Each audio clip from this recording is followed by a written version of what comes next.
Hey, Tys. How are you, man? I'm good, buddy. That's excellent. I'm really good. Welcome back, listeners, to another episode of Tys and Videotape. Episode number 36. 36. I am Tys. I am Nick. I don't think we've ever done that. We should always start just it like occasionally. that It might be nice. Yeah. Well, I mean, we say hey Nick. And Hey Nick, hey Tys. Yeah, fair deal.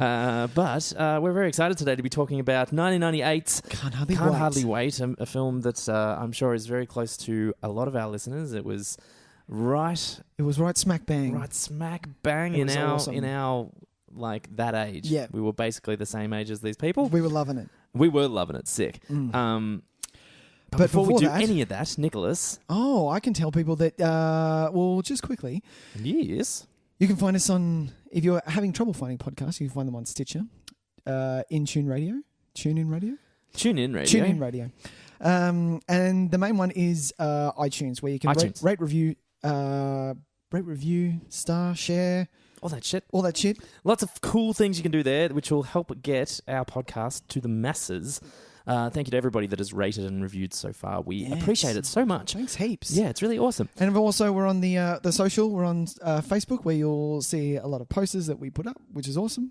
And lots of posters. And Twitter. Lots of random trailers. Yeah. Funny shit that we see online. I actually asked through our Twitter this week. Oh, yes. Where, what was the Monday? Nomi Rapace. Not on Netflix. I asked Netflix, where the fuck is... How'd that go? They haven't replied. Good. And I'm harsh. I'm a bit blunt. I'm like, well, dudes, what the fuck, man? August was a while ago. Yeah. Come on. Where's this movie that I was excited to watch? If it's supposed to be a Netflix original, then, how come we can't have it have it? I don't think they produced it. I think it's one that they bought for distribution, which is a slightly different deal. Damn it. But that would make sense. It doesn't, But it shouldn't. It doesn't matter. Usually, we just get anything that's on Netflix. Exactly. If it's on Netflix, if it's a new release to Netflix, like one they're releasing themselves or they've produced themselves, we tend to get them at the same time everybody else does. But except for this one, for some fucking reason. Who knows? So yeah, I really want to watch it. It sounds cool. I know, it sounds really awesome. But before we get into a whinge fest, there's no whinging. Nick, hey, let's talk some trailers. Trailers. Everybody's talking trailers.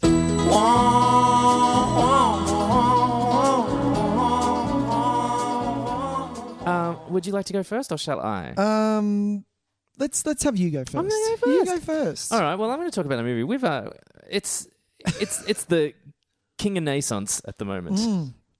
It is. It's the All King era. Stephen King is raking it in at the moment. He is having a good time at the moment. And you know what? Good on him. You are 100% correct. I'm very excited to see this because it is no secret that I am a huge fan of Stephen King. Massive. And I didn't actually know this film was being made until the trailer popped up. Right. And so I saw the trailer for a film called 1922. Yes. So this is an adaptation of a short story that's inside one of his collections. Sure. The collection's called Full Dark, No Stars. Okay. Have you read this? Yes. You have. Awesome. And the name is very deliberate. It is a very depressing bunch of stories. Yeah. Right. It's this. There's 4 stories in it. Yeah. And they are all about kind of the real. The fucking worst parts of humanity, and how, just getting his grubby little fingers into those elements of humanity. That makes sense, because watching this trailer, I would go insane if I lived here. Yeah, just from fucking boredom.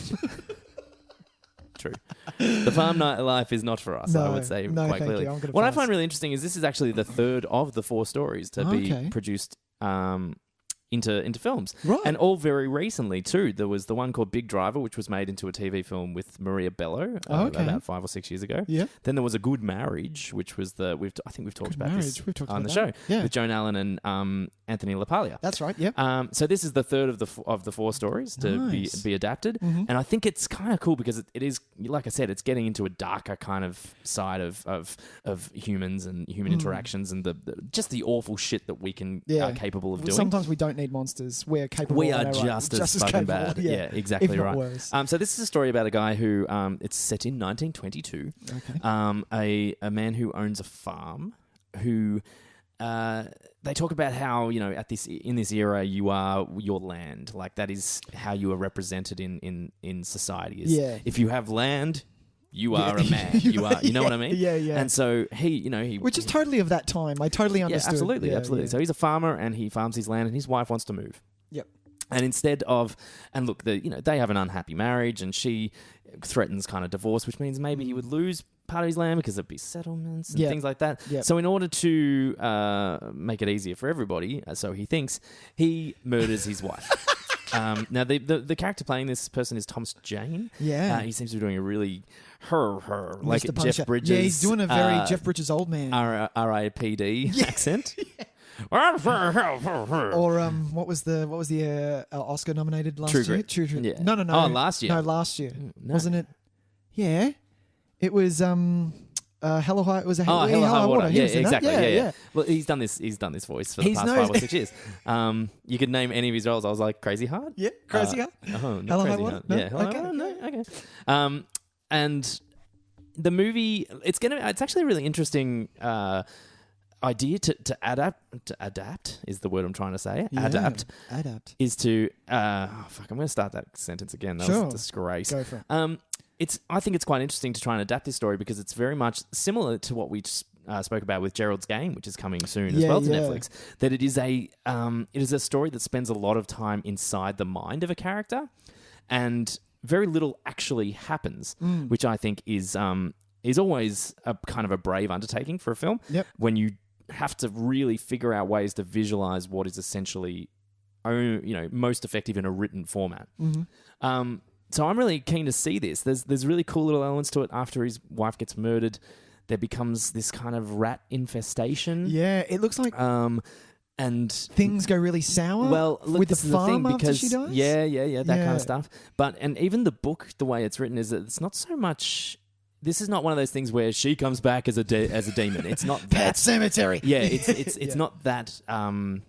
It's not as clearly spoken as that. Yeah. It's very much a psychological kind of thing that maybe she's there because it's Stephen King. We never discount that as a possibility. Yeah, totally. But it's more about maybe his guilt is driving him mad. Insane, yeah. A bit kind of Telltale Heart-ish. Yeah, which is what you got from that trailer. Yeah. You did. I'm like, and especially because it's Stephen King, you don't know. You're like, well, this could go either way. It could be just him making it up, or exactly. One of the book was the story in the book. It's probably my favorite of the 4 from that book. If I remember reading it. Yeah. Except for A Good Marriage. A Good Marriage was really great as well. But I didn't love Big Driver very much. Yeah. The story. And the 4th one, I just went and checked before, and I was like, yeah, I remembered that one. And couldn't really recollect much of it. So it's clearly why it's probably the one that hasn't been adapted yet.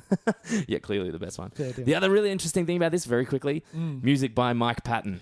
Composed by Mike Patton. Amazing. Mike Patton, for those who don't know, Faith No More's lead singer, Mr. Bungle, a very unique musical voice. Yeah. Hasn't done a stack of film stuff. That's all right. Sometimes that's the best. You want to get it fresh. The one thing I loved about this trailer was, if you're going to cut a trailer, this is how you cut it. This was a trailer that was really nice to watch, especially with the intercut of the dialogue and the pegs hitting the bucket. That was... yes. Yeah. And I was like, this is... And it was just building that tension. Yeah. Really? Sorry. No, go. And the shot of the well. Oh, yeah. Fuck. Excellent. And it was funny because I'd watched probably about 6 trailers in a row thinking, what do I want to talk about this week? Because we had quite a few drop. We did, yeah. And I was like, meh. And then watched that and was like, here we go. Yeah, this is exactly it. Yeah, so this is only the third film. Oh, okay. That Mike Patton has actually done the soundtrack for. He's appeared on the soundtrack of a lot of things, obviously, because Faith No More is very popular. Yeah. But these choice of films, Crank High Voltage, The Place Beyond the Pines, and now this. I haven't seen Crank yet. And you could even feel it in the trailer. The unique use of sound and in the music, kind of working together to make this really unsettling atmosphere. So I think that's going to be really cool. I'm excited for that. So yes, 1922 on Netflix. Boss. It looked very. It did boss. look very cool indeed. And a director and writer I don't know much about either, which is always exciting when that's always good. It's like, oh cool, I don't think I've ever heard of this guy. I'm just going to double check to make sure it's not someone that I definitely should have heard of. No, Yeah, that's true. Anything? Oh wow. Shit. We're supposed to know them. No. No? He I believe he's an Australian. Oh, there you go. That's interesting. Maybe. Well, he wrote and directed a film called These Final Hours, Yeah. which is the Australian set apocalypse film where Oh, the world's going to end and a guy kind of stumbles across a young girl who doesn't know where her parents are. So instead of just getting fucked up and having end of year parties like everyone is doing, he tries to help this girl find her way home. Parents. Yeah. Oh, that's nice. It's a very confronting film. It was it was really tough to watch, but had some good moments in it. So that's interesting. Good choice then for this, I guess. Yeah, totally. There you go. What do you got, Nick? There was a few to talk about, but I wanted to talk about Tomb Raider. Sure. Because Let's talk about Tomb Raider. is a remake. It is a remake. It's another. Is it a remake? No. Well, no, it's another. It's a reimagining. Yes, reimagining of a prior IP. Yeah. What do they call it? What do they call it? What do they call it? Property. Intellectual property. Intellectual property. Yeah. So Lara Croft being that property. So yes, I was on board as soon as I heard, because I was a fan of the Tomb Raider games growing up. I played them. Everyone knew who Lara Croft was. A lot of people had gripes with her because of the size of her chest and all of that. Yes, it was very kind of marketed towards a certain demographic. But this is kind of course, re-owning what Lara Croft is about, especially because it's played by Alicia Vikander, who I love. It makes a statement when you say we're going to do this video game film, but we're going to cast an Academy Award winning actress in it. Absolutely. And look, they've done that from time to time. You know, Michael Fassbender as well. Yeah, with Assassin's Creed, and Assassin's Creed. hasn't always worked out for That's true. Well, this is the thing. Video game movies, everyone feels they have a curse. There is not one that has worked. Never. I really liked Warcraft, but that was just me. There you go. But I know that was almost just me. Yeah, exactly. But yeah, there's nothing that's been massively huge. No. The closest one for me is Silent Hill. Like that. Silent Hill was good. That was I enjoyed Silent Hill. A nice movie on its own. Everything else from fucking Super Mario Brothers. Oh, balls. To the Resident Evil franchise, which just sucked so much. They're really not good films, are they? No, they're not. Which is really stupid, especially if you're going on something like Resident Evil or even Max Payne. I never saw Max Payne. I heard it was terrible. Don't. I dragged my poor wife to the fucking cinema for that shit, and I regret it every second. That's a good story. Even though Max Payne seeing it at the cinema, so I saw that at the lovely Melbourne Central. Story time. This is a little story for you. Just quickly. I'll do a little. Just quick. Oh, it's not a nice story. So we sit down. We're kind of there was a few people in there, so we're kind of at the front. Anyway. We sit down, trailers start, and just before, so you remember how the curtain kind of just widens a bit more, so you know it's the feature presentation. Widens a bit more. The guy sitting behind me just cracks open like a takeaway Chinese food thing. Just opens it up, and it's not Chinese food; it's Indian food, and it just full on just fills the cinema. I didn't care. The movie started. I stood up, stood right in front of him, said, "Hi, how you going? Yeah, you're going to take that out. You're going to leave. That's disgusting. Don't eat that in here, man." There are rules. There are rules to this thing. And he didn't care. He literally just got up and walked. It's like, yeah, man. No, that's fair. Yeah, he totally did. Yeah. Oh, it was funny. Yeah, I'm with you there. But yeah, Tomb Raider. It looks like it's doing something it's almost like, I'm going to compare it to Die Another Day, and then we get Casino Royale. Yes, so I believe we've used that comparison a few times, but I'm with you there, yeah. So yeah, it's taking a more realistic look at Lara Croft. Yeah, to a degree. And then there's also moments that look like it's a CG fest. CG nonsense. Yeah. Which is, they're trying to juggle it, and I don't know how I feel about it. Exactly, yeah.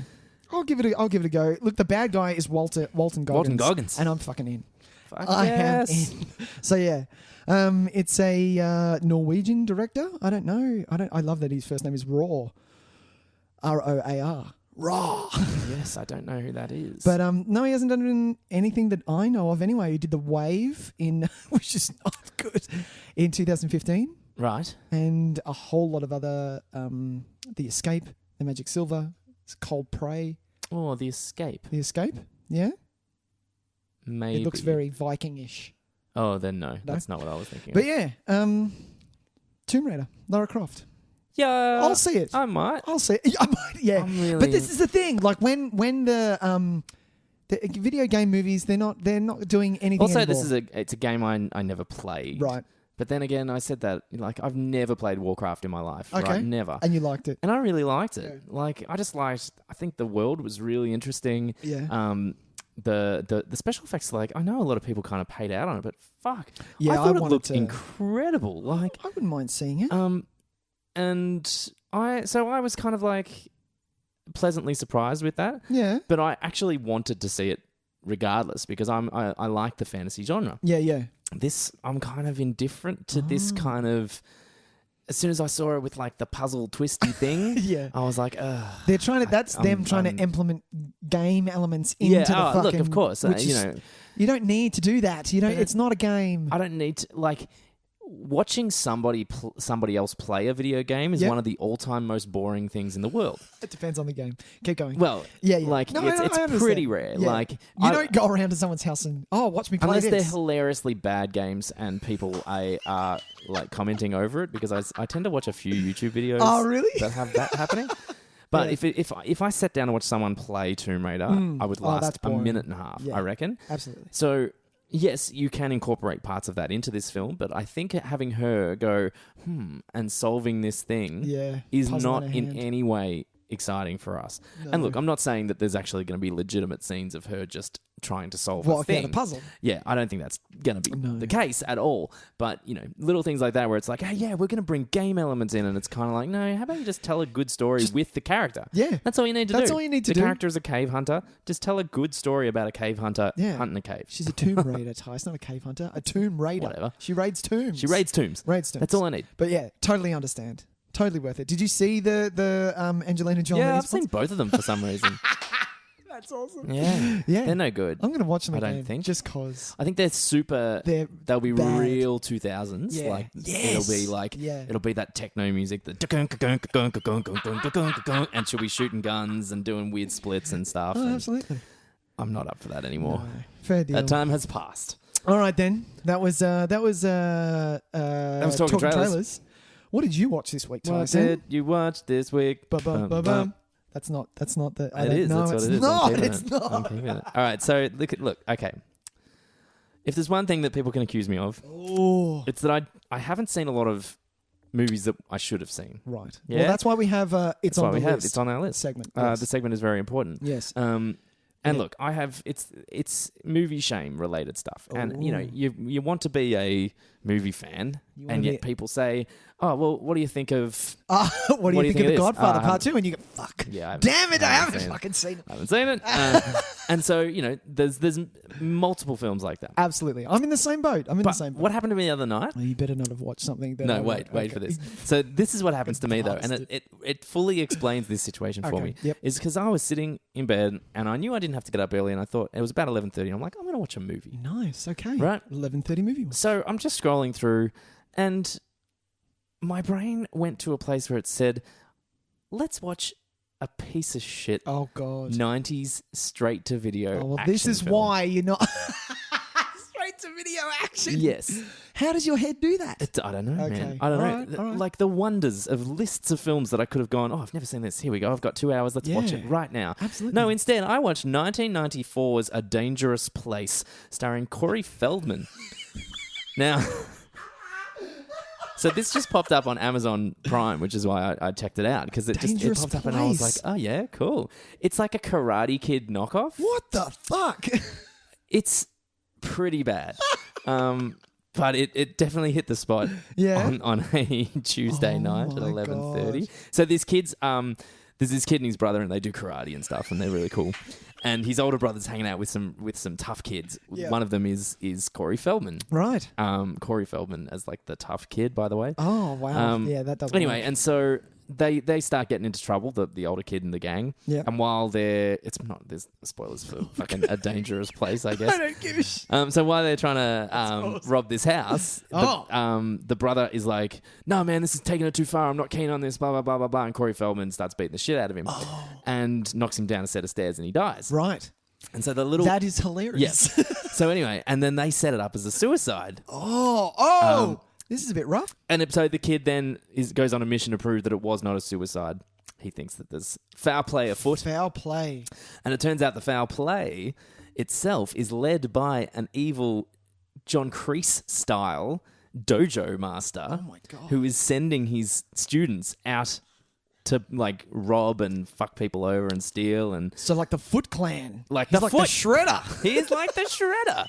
Exactly.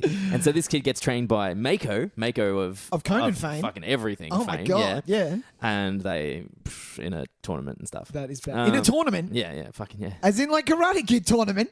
Oh, this is a rip. What year was this? 1994. What year was Karate Kid? 1984. It's damn. a total rip. Like Oh. it's Right. like it's not even half. It's not even trying to cover it. It's just making it seem like it's more edgy because like people have died and stuff. Suicide in this one. Yeah. So it's Karate Kid God, for I teenagers. don't know what I'm doing, man. I don't know why I'm watching What the this fuck stuff. are you watching? It had just some really bonkers moments in it. Like the very first scene Yeah. is Corey Feldman and his clan of tough kids rocking up at a car dealership to try and steal some motorbikes, dirt bikes, because they're having like some promotion. You buy a car, you get a dirt bike. And he comes in and he's like, "Oh, I want to put my name down for a dirt bike." And the guy's like, "Sorry, son, you got to buy a car for that one." And he walks out and he puts gum on the door so that when it locks, it doesn't lock properly. Anyway. Old school. Shit goes down because the cops see him, and so they just get in cars and just crash them out of the Ocean's window. 11 shit yeah, right there. hardly. But the funniest thing about it is that the first scene, the scene of them arriving at this car dealership, they get dropped off by their mum. That is gold. This car pulls up, and they all get out, and she's like, "Now you boys look, you're good now." Yeah, mum, bye. Oh my God. And then it's like, I like your car, Ocean's 12. Mrs. LaRusso. That is hilarious. And like madness, and there's a fight in the school cafeteria, and one of the teachers goes to stop him, and the other one goes, "Wait a second, I want to see what this turns out." And they let these two kids like bash the shit out of each other for 5 minutes. It's fucked. Like it's so fucked. It's just a piece of shit. Oh, look, there's some, it's no good, but there is entertainment quality to be had. Corey Feldman is like, might as well be twirling a mustache the whole time.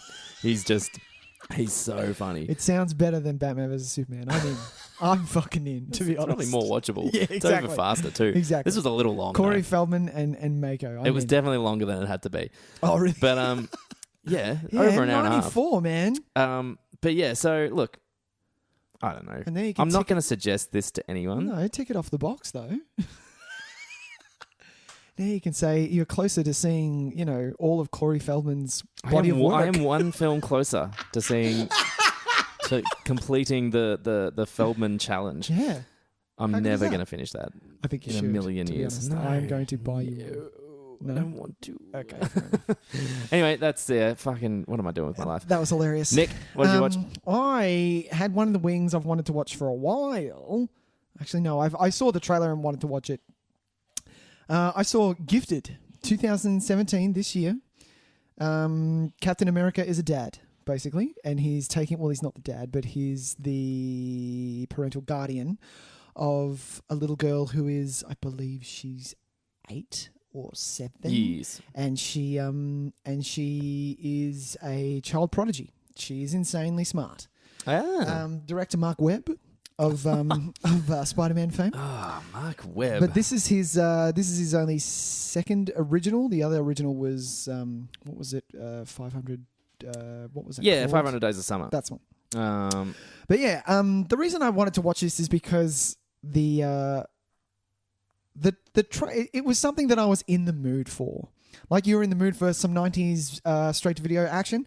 I was in the mood for bawling my fucking eyes out because of what's happening with this family. Sure. So it's a movie that pulls on the heartstrings. It was... so the synopsis is Chris Evans is the parental guardian of this girl, and he's been homeschooling her, but now he wants her to go back to school just to get that human interaction and be a kid, basically, even though she's much smarter than you and I will ever be. But yeah, and Chris Evans' mother, so her grandmother, actually comes after him and... No, that's the wrong way to put it. Just contacts him and says, I can take care of this kid a lot better than you. You're living in a trailer where I can put her in Harvard tomorrow in this special school where she can just do multiple calculus until her head falls off, which is smart. And she actually wants to do that to some extent. Yes. But also wants to have friends and to be just have a normal life. Now, the mother of this daughter was Chris Evans' sister and his mother's... Does that make sense? Yeah. You're not really with me? I'm following. So the mother's sister's sister. Sister's cousin? No. So it's Chris Evans' sister, and she has committed suicide. Right. I'm not spoiling anything. Sure. Committed suicide and given custody to her brother rather than her mother, because her mother is going to make it so that the little girl doesn't have a life. I liked it because it wasn't a typical... It was a little bit of a court drama, but not really. It didn't focus on that a lot, which was good. But it wasn't your typical custody battle story. Right. It was more on the relationship between everyone and what she wanted and all this stuff. Look, it was. I liked it. Okay, I liked it a lot. Yeah. I don't know whether I'd recommend it to anyone, but yeah, if you watch the trailer and think it's good, it's totally worth it. Yeah, cool. Yeah, if you they seem like the kind of films where it's just dependent on like good, honest performances, not trying to, manipulate your emotions too much. Just the right amount. Just the right amount. Yeah. The right amount that good storytelling does. And the only reason that I was in tears at the end is because I have a kid, and me and Sam were talking about, what happens if my child ends up being a Mensa kid, and how are we going to handle that and all of that stuff. Like, what do you do? And my favourite, which I wrote down, it literally taps into Tys, with great power comes great responsibility. Oh, nice. So what the fuck? Where do you draw the line? If your child is so smart that they're going to end up helping the world, do you push it so that your child ends up doing that, or do you give them the it's not a boring life, but it's a life that is normal, and she has friends and falls in love and all of that stuff, It's like Good Will Hunting. Good Will Hunting. There you go. There's another one. Yes. Yeah. So yeah, with great power comes great responsibility. Indeed. Gifted. And how does one see Gifted at the moment? You see it at the cinema. At the cinema? That's true. At the cinema? Yeah, I saw it at the cinema. Oh, very good. Yeah, it was lovely. I haven't been to the cinema for a little while. Really? You didn't know... Oh, you didn't go and see Mother. We talked about that. Oh, Tyson. No, I'm in the midst of madness at the moment. A blackout? Yeah, so... Fair deal. My movie going times are essentially after 10:30 p.m. Fair deal. At the moment. Yep. Yeah, understandable. Which is really fucking annoying. But I am so pumped for October. Blade Runner. No, just in general. Oh, just in general. because things quieten down a little bit in Casa de Tyson. And fair enough. I'm going to be watching so many fucking horror movies. Scary movies. Well, yeah. Well, that was it. Before we move on to our feature presentation, there we go. That's the name of this segment. Why don't we do a little bit of a stinger for our Halloween? Yeah, I like that.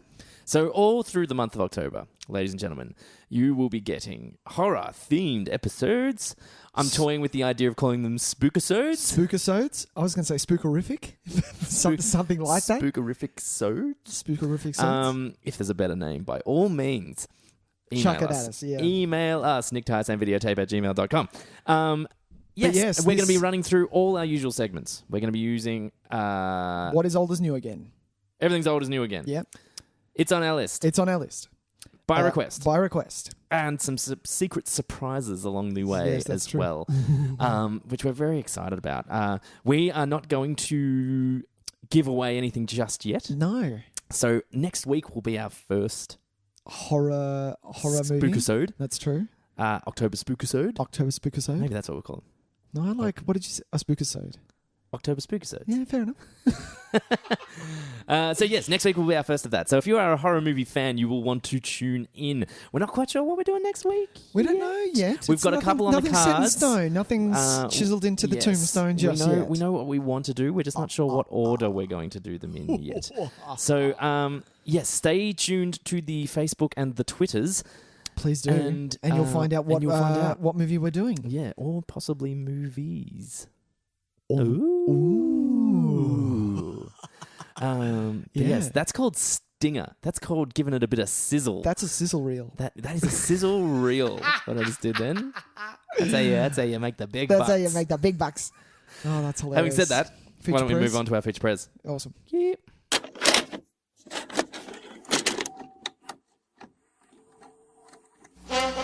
And now for our feature presentation. Okay, here we are, Nick. All right. It's 1998. It is 1998. Blink-182. Everyone's listening to Blink-182. Yeah, on everybody's Discmans.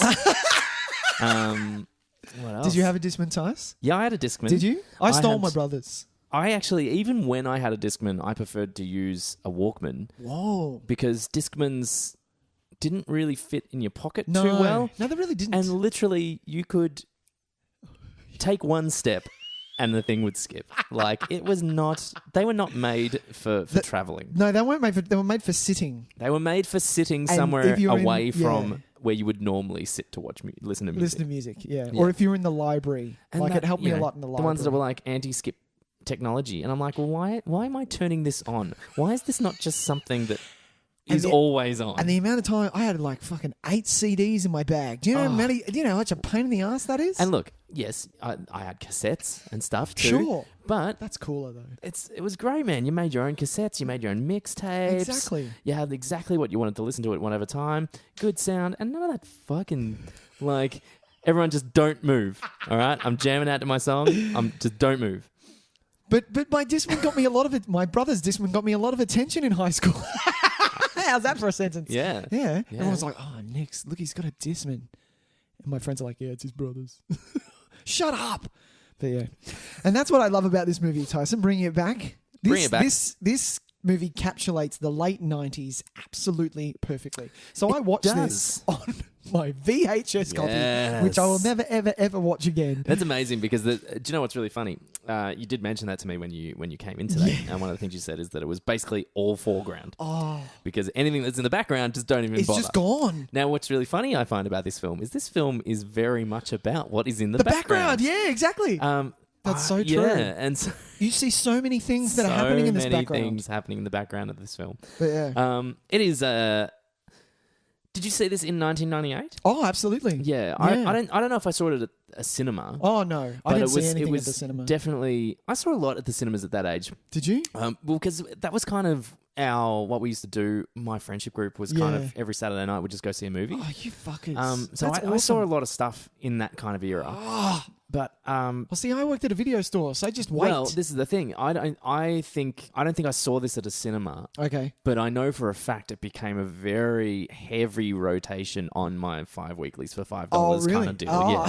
So anytime it was like, oh, we just need to grab a fifth one. Something Can't Hardly Wait. Let's just watch Can't Hardly Wait again. Boom. What are we doing tonight? Oh, we're just going to have a few drinks, maybe have a pizza. And now we're watching Can't Hardly Wait. And that was sometimes... I have memories of some of my favourite nights of just hanging out with my friends watching Can't Hardly Wait. That's awesome. Having said that, this movie it's pretty problematic now, wouldn't you say? There is a little bit of things that probably wouldn't get past the muster. What's that saying? I don't know. Wouldn't pass muster with audiences. They really or wouldn't. Really anybody with any kind of and you don't really realize social until awareness. Yeah, until like halfway. I'm like, whoa now, whoa there, and it got me thinking. What we're talking about? Should we tell them what we're talking about? Well, I think there's a few instances. There's one very obvious one. Instance, and that's the use of the N-word unexpectedly. Oh, okay. Oh, well, that wasn't even the one. No, for that's you. not the one for me. I'm talking the F word. No. Oh, there's plenty of F words. No, it's not that. It was the cousin with quotation marks forcing himself on Jennifer Love Hewitt. That was the bit where I was like, this is basically making it okay. Is this okaying? Is there a generation that watched this movie that is now oh, that's how you pick up girls. You force yourself onto them. There's so many moments that were going for gags that are like, oh, I don't want to laugh at that. Yeah. But I would have laughed at it. I would have in in 1998. Yeah, exactly. Like one of the nerd kids when he's sleeping has a nightmare and says, "No, Daddy, don't probe me there." Don't put me there. Which is like a combination of, haha, it's funny because he's dreaming of aliens probing him, but he's also getting dad? So is his dad molesting him and pretending it's aliens? An alien? Because he's a nerd and he's into aliens? Is he dressing up? So many things. But it's such a passing moment. And you just think... that was funny. Well, this is the thing. It seems so misguided now. But I suppose at the time, it would have been like, oh, that's funny. Yeah, get him to say that. When at the moment you're just kind of like, oh, that's not funny. That's really that's a really awful thing to say. Well, and that was that like it's funny how for you there was a different instance and for me there was other instances as well. Because I think there were a lot of points over this film where I'm like, that's just not cool. You can't do that anymore. Yeah, it's not even like you can't do that anymore. Ha ha ha. It's actually. It makes the film... It doesn't only just date the film. It actually kind of takes away some of what I think the film is trying to say about... It's like every other fucking teen movie in the world. It's basically, at the end of the day, it's just saying, be yourself. Be true to yourself. Go after what you want in life. And it's okay to...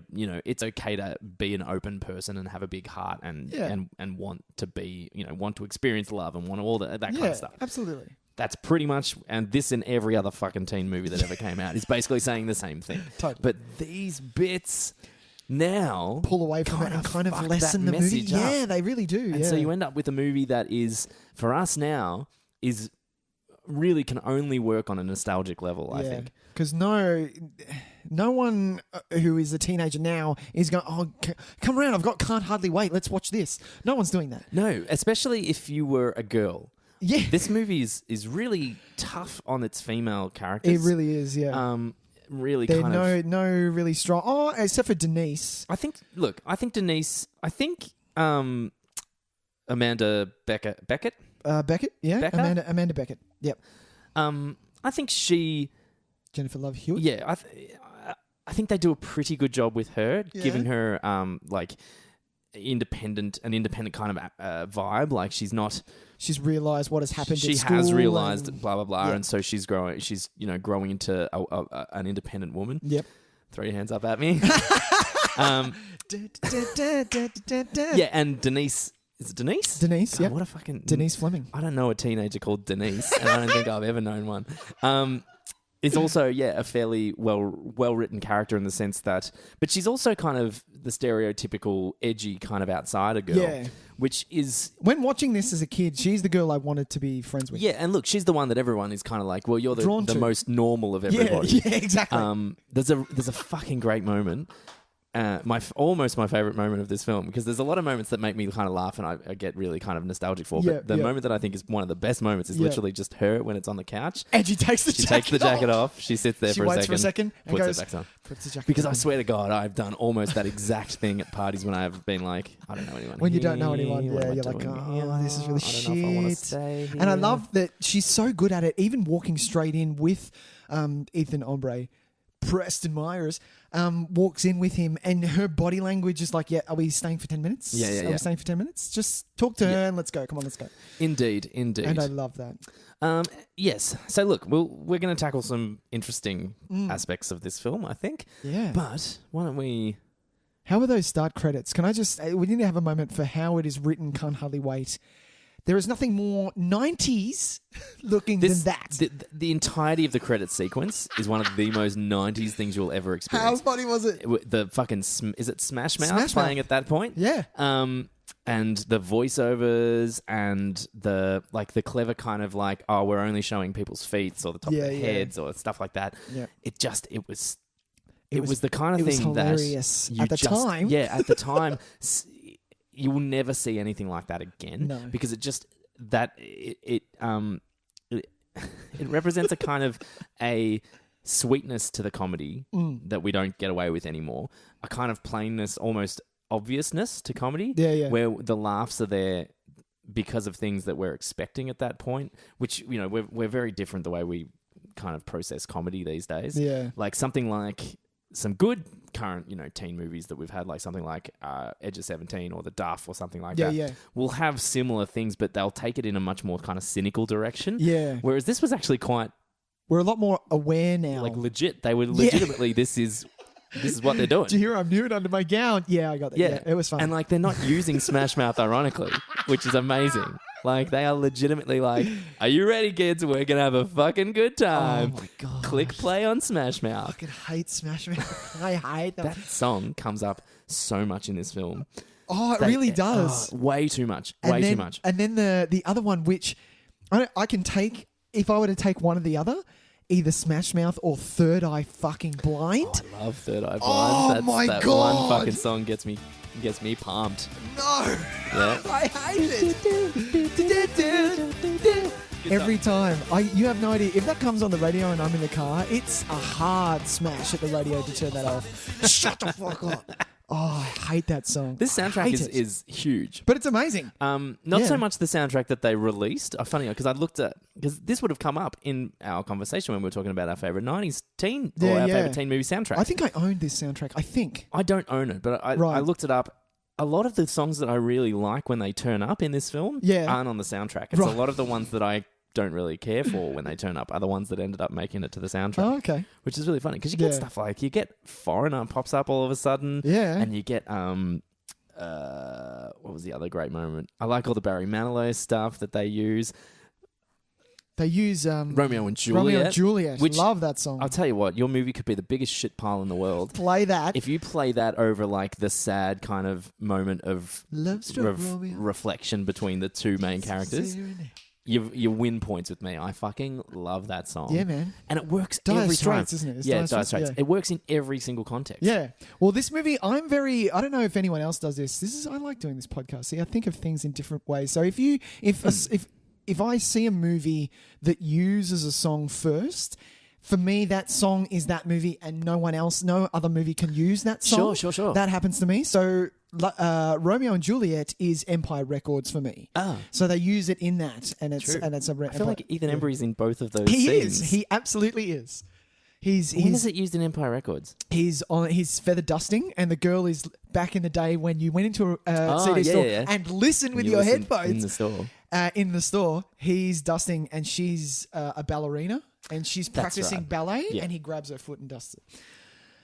There you go. I know moments, but yeah, Ethan Ombre, Preston Myers. Where is Ethan Ombre now? I love him. Ombre. Embry? Is it? It's with a Embry? Ombre? No, Ombre. Surely not Ombre. Did I say Ombre? Ombre. My name is Ethan Ombre. No, I believe it's Embry. Where is he? Yeah, no, we talked about him recently. He's all buffed up. What? Yeah, he's buffed up and fucking crazy, and he's When in did like we a talk horror about movie. him? He's in a horror movie, and I showed you a picture of him. Was that you? No, that wasn't me. That wasn't me. That was the I'll other. That was the I'm other gonna- fucking I'm podcast. gonna You're go on to the tape. Tyson. I'm gonna You go to the tape. bastard. That's hilarious. Yeah, like he's doing like independent horror stuff, Oh. and apparently quite good. Yeah, Oh, good on him. yeah. I'm going to look up. Got his real stuff. buff. Oh. Which at some point everyone just in Hollywood, if you want to keep working, You have to. Well, just get real buff. This is the world or we live in. be like have the weird eyeball, like the what's his name? Weird eyeball. John Cameron Mitchell. Is that his name? Oh, No. yeah. No, it's not. That's not his name. John Cameron Mitchell. John Cameron you're Michael. You're talking about. Who are you talking about? Hang on. Stand by. Stand by, people. I love the fact that they trashed this house, Tyson. Pruitt Taylor Vince. You were way off. Way off. No, I knew it had three names. Pruitt Taylor Vince. It was from a Identity three-dollar and stuff. He's got the shaking eyes. You know, his eyeballs shake when you look at him. Anyway.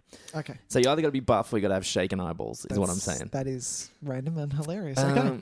They trashed this house, Tyson. They do trash this. I looked it up. house. The directors, when they rolled camera, they said basically everyone, you can do whatever you want to this house. They don't care.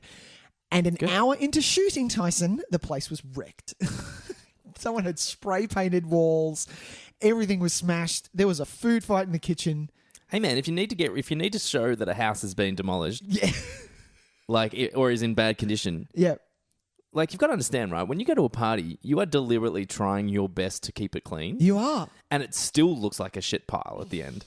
So imagine if you went in with the intention To fuck it of up. making a mess of a Yeah. place. God damn it. It would be That's a fucked. disaster zone Yeah. so quickly. Have you ever been to a party this big? I've been to parties this big, but I've never been to parties that have treated a house this House is badly. bad. Yeah, that's true. I feel like I've, that's an American teen movie tradition. Yeah. I'd actually even, and if we, for our American listeners, if they want to Okay. yes. pipe in and let us know, Yeah. I don't think these parties exist.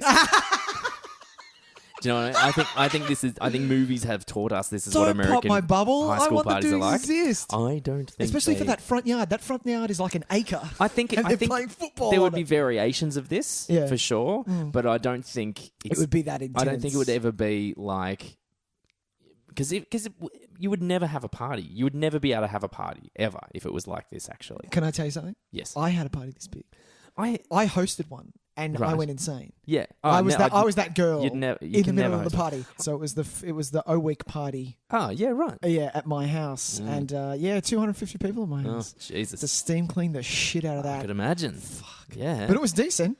And if there are teenagers listening or kids in their early 20s who are about to host a party, my parents never went away, by the way, Yeah, when I mine was a neither, teenager. ever. I fucking hated my parents for Ever. that. Go away so I can have a party. I had friends that they went away every 2 weeks. Yeah. And I'm like, How I'm are just you getting stuck away? here like an idiot, hanging out with my parents. Fucking shit. Go away. Let's Let's bring it back. let's get back on track. Back on track. Back on track. Preston Myers. Preston Myers. He's my fave. He is. Only, yes. only because I identify so much with him. I think he is very identifiable You think? to a certain to a certain age level. Yeah. Yes. I mean, everyone had that crush. Did that- they? Okay. Well, I mean, You're I making me think- feel better. I think I definitely did. Yeah, I definitely did. The one girl that you played over the whole of high school, though. It wasn't the whole of high school. Yeah, it was for me. But there, there was a couple Okay. over the course of high school Whole years. course of high school. Yeah, fair deal. And you thought, Getting your heart broken daily. oh man, yeah. It made Tys write some mean songs. Oh mate, don't you worry Dude, about that. yeah. And so I get it. I do get it. Mm-hmm. And I think what we need to take away from a character like this is that we need to separate the legitimacy Go on. of what he's doing and Okay. and the fact that he is a 16 or 17, No, 17, 18-year-old yeah. person. Yeah. Because it is a little... It's not really cool. You know what I mean? Really? I don't He's think... just giving her a letter. No, I think it's the... But I think it's the... It is that The weight the of- 4-year infatuation, that the way he's just built her up to be this thing Yeah. in his head so much Yeah. that how she can keep never up to that. she'd never be able to live up to that. No. One, she is a normal, just a human being, Yep. and he has painted the picture of a queen that will, be the greatest human being that ever lived. Yeah. And that's kind of unhealthy. For the sake of this It film, is. for the sake of comedy, for the sake of just making him a Movie magic. sympathetic character, of course it works. Sure. But, and that's the case for so many of these kind of teen films, Yeah. these teen romance films, where you look at, you look at the logistics of it all, chances are then, they're not going to be around for long. It's not going to be a lasting relationship. No.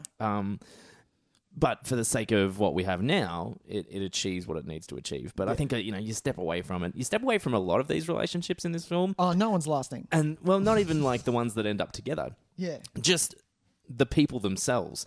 You step away from Kenny, for instance. Oh, God. And Kenny's painted as kind of like a person that, was maybe once a nice guy, has turned around a little bit, but still has it within him. But Yeah. at the end of the day, Kenny's kind of a fucking asshole, Yeah, And yeah. so, some of these stereotype are presented as being sympathetic when really they shouldn't be. But it's the same thing. It's for the sake of fun. Fucking, we're having a big end of school party movie. And so you give it a lot more credit and you let it get away with a lot more shit. Yeah. I just feel like it's one of those movies that is upon reflection, you're just like, all these people are awful. That's true, but they've still got a lot of teenagers at that point, and especially talking about my own instances, you've still got a lot of growing to do. of course. A lot of growing to do. Well, I think, and that's, what I think really good teenage films movies that really kind of get to the bottom of the kind of the emotional shitstorm that being a teenager is, understands that a little bit better than this film. Absolutely. This film kind of treats it like they all woke up and all their problems were fixed. Except, of course, for Mike Dexter, who returned to being a fuckwit. Yeah. Right? And so it's not that simple. Yeah. But obviously, for the sake of the film, we needed a button at the end. We needed everyone to work out and everyone have happy endings. So here it is. Yeah, absolutely. Mike Dexter got fat and fired from a car wash. Yeah. The nerd is dating a supermodel. Yep. Denise and Kenny broke up, but then they made up and went broke and up shagged and in the bathroom again. Yeah. Preston and Amanda are still together. lived happily ever after. I hate that little one. They are still together. I'm like, how do you know, movie? Really? How do you know? Because they are. It's 2017 now. Do you know what I would love? Do you know what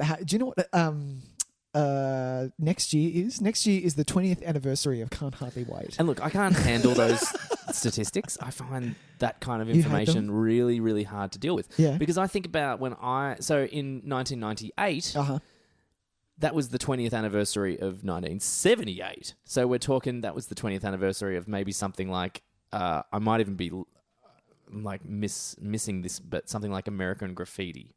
Yeah, it was 70 something. Yeah. Would we say, because I'm trying to think of what would have been like the 1978's version of Can't Hardly Wait, and all like Porky's. Yeah, Porky's maybe. 19. Sorry, what did you say? 78. Would that have been Porky's era? No, so Porky's was 80s. So it was 80s? Was early 80s. So American Graffiti was 73. Oh, okay. Well, Yeah. that's better then. Yeah. That doesn't make me feel as bad.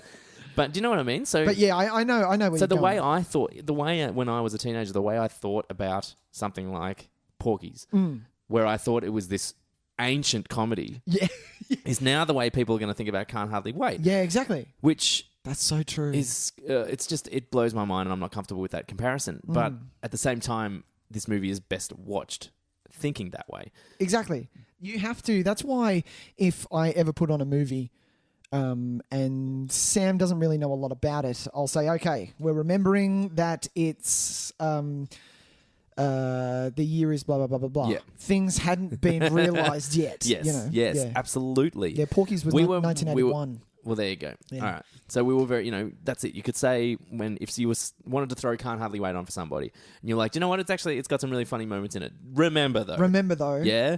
We still use that F word. Yeah. A lot. Yes. And in kind of ways that are not very nice. No, and white guys dressing up as inhabiting African American qualities was a thing. Was a joke. Was a thing at the time that no one accepted. Was used as a source of comedy though. Yeah. It wasn't just like pathetic. Yeah. It actually gangster wannabes. It actually made like you would laugh at that kind of stuff. You really would. You would laugh at them on the street. You'd laugh at them, but we're also meant to laugh with them a little bit, and that's what kind of makes it a little bit tough. Yeah. Because we're not always laughing at how pathetic they are. Sometimes we're actually laughing at the things they're saying, which means we're encouraged to laugh with them.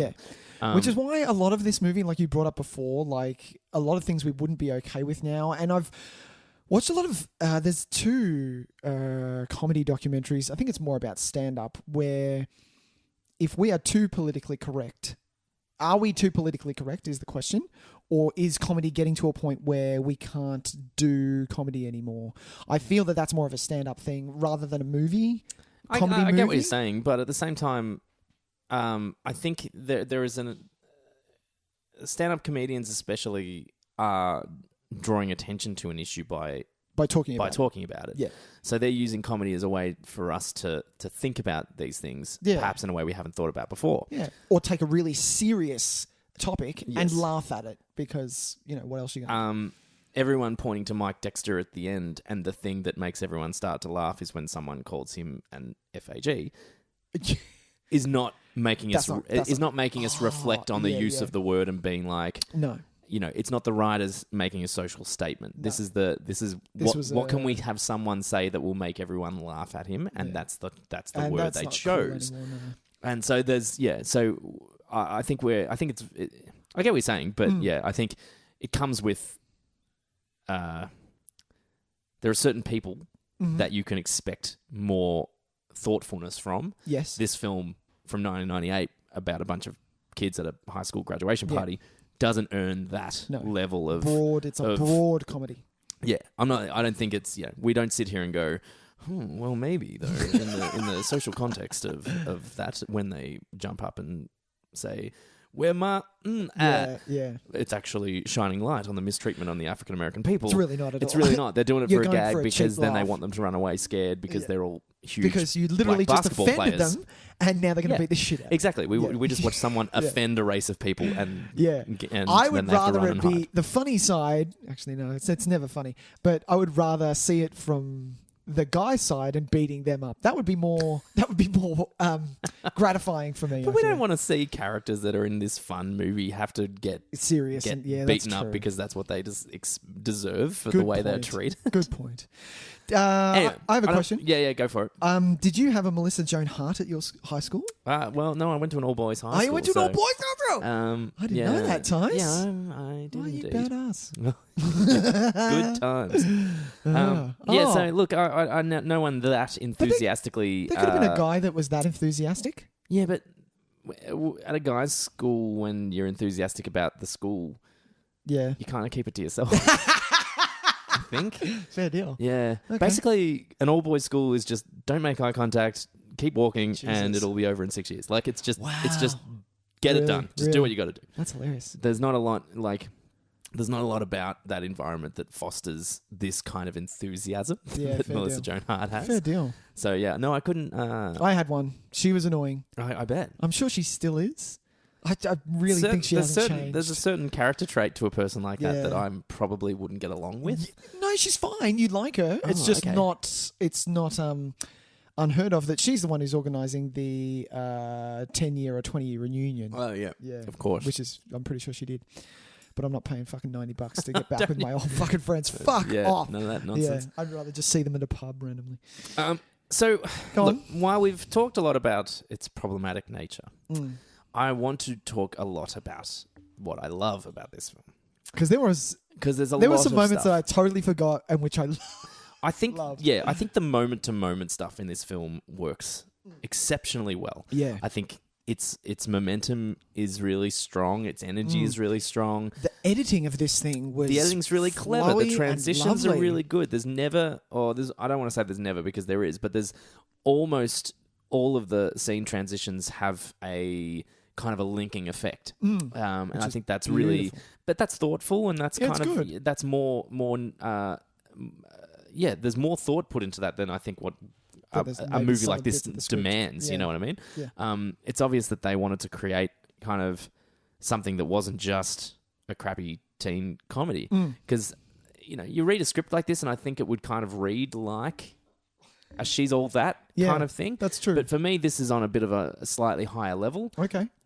because it does have a slightly satirical kind of edge to it. Yeah. It is kind of poking fun at a lot of high school norms and stereotypes and things like that. Yeah. Um, That's true. while at the same time kind of trying to subvert them, Yep. which is effective to a degree. Mm-hmm. But yeah, I just really like. What's one of your main moments?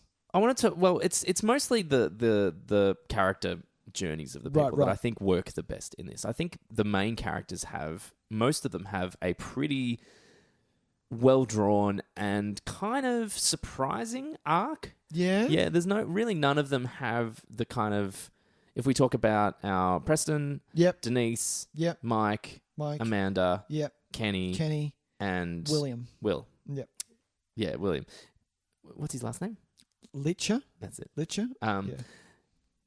They're all really endearing characters, despite their obvious flaws on some of them. Yes, that's true. I think you find yourself kind of like you said with the Melissa Joan Hart, you end up kind of associating Then with maybe with yeah. somebody that you knew That's or true. with yourself in a Yeah, way, yeah. because each of them have elements of Yeah. me. Like I saw bits of me in each of them, Yeah. and so and they all kind of end up somewhere where you didn't think they would end up. That's true. Except maybe for Preston, which is all kind of disappointing, and we'll get to that at the end. Yep. But yeah, I think everyone kind of goes somewhere where you didn't expect them to go. And I think that's one of the movie's big strengths. That's true. I do agree with you. Now thinking about it. Very good. Yeah. Sorry, I got nothing. That's totally off. I was thinking about the movie. It's not my fault. But yes, I do. I do agree with you. I like how I want to talk about Mark Dexter for a little bit. Sure.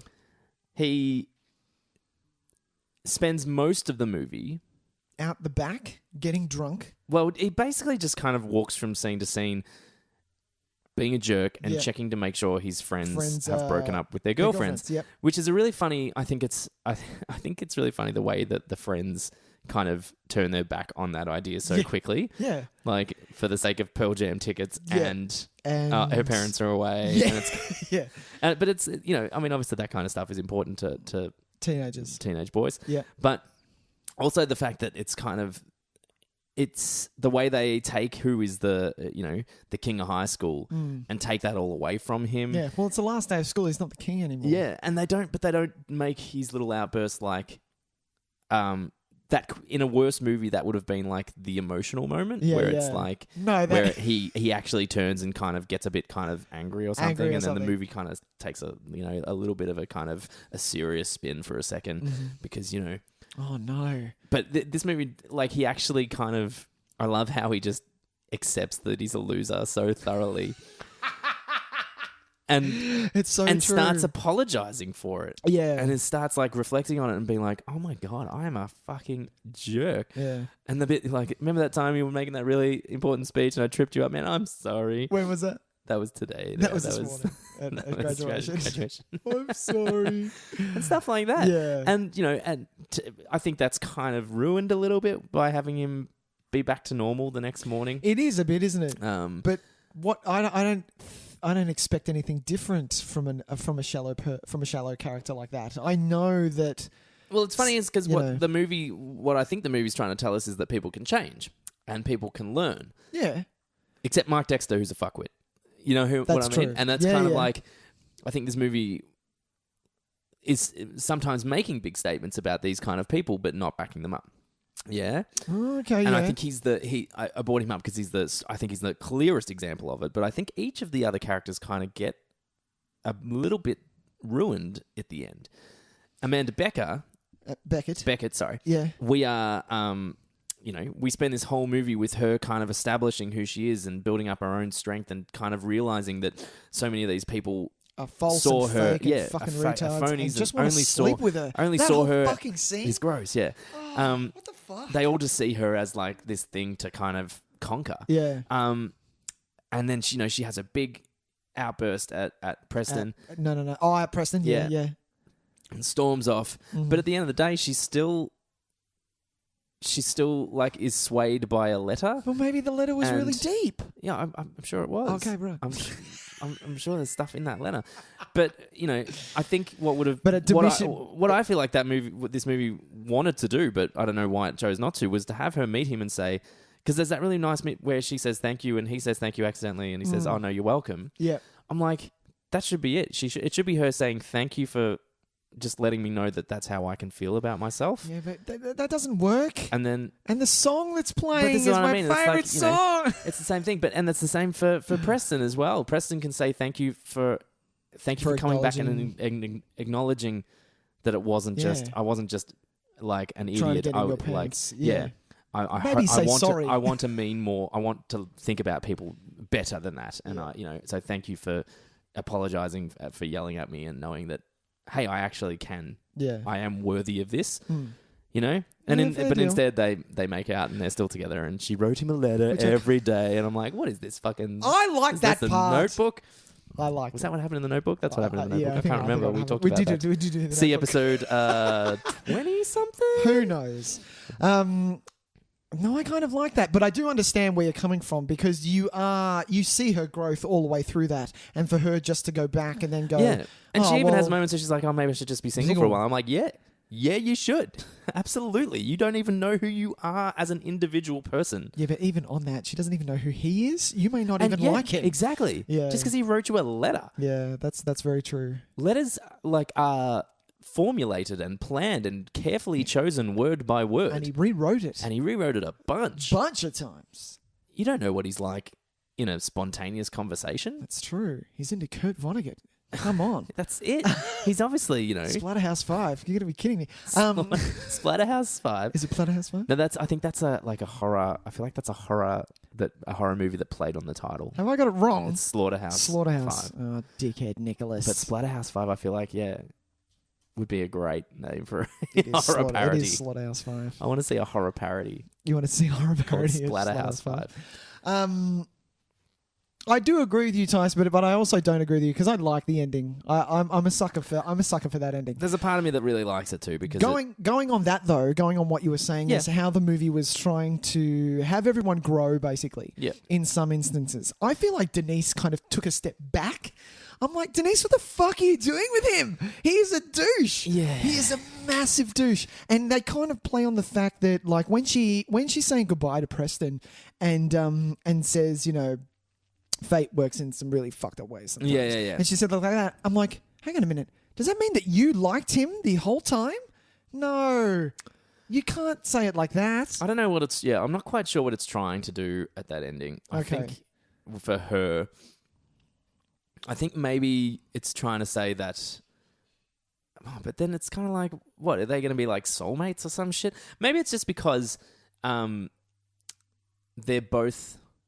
kind of uncomfortable with who they are. Yeah. I don't and think they both put up a front. Her front is to be edgy. What? No, because like 100% everybody who's like that is uncomfortable with who they are. It's absolutely it. It's because they haven't grown yet. The big dumb jock Mike Dexter is more comfortable with who he is. Yes, that's true. Than the Denise style character. Yeah, that's a good point. They don't know how to be themselves yet, so they go to what is the closest thing, which is a rejection of all the norms of everything, right? Yeah. Whereas Kenny's taken the opposite effect. He's gone full try hard, like rap culture, gangster culture. I love that too. So I think for them it's just basically they see that in each other, and fate works in strange ways because maybe they'll get to just be themselves around each other. Okay, is kind of where I got from that. Okay, but all it's right. but at the same time, he also said some really nasty shit earlier in the movie. I don't like anything about his pleasure chest. His fucking backpack of sex toys.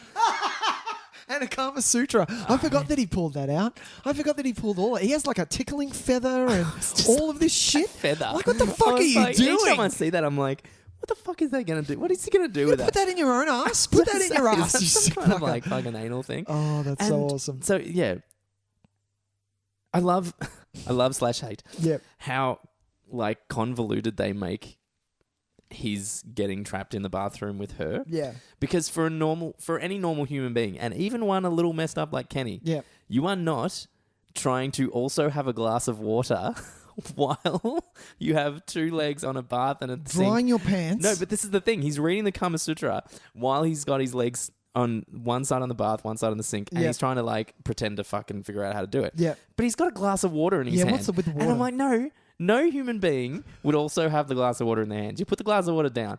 But this is how much they have to work so hard because they really want that image of him drying his crotch with condoms in his mouth, reading a Kama Sutra. Kama Sutra, yeah. Like they will do anything for that moment. Yeah. And it's kind of like, I don't need that, guys. I don't need...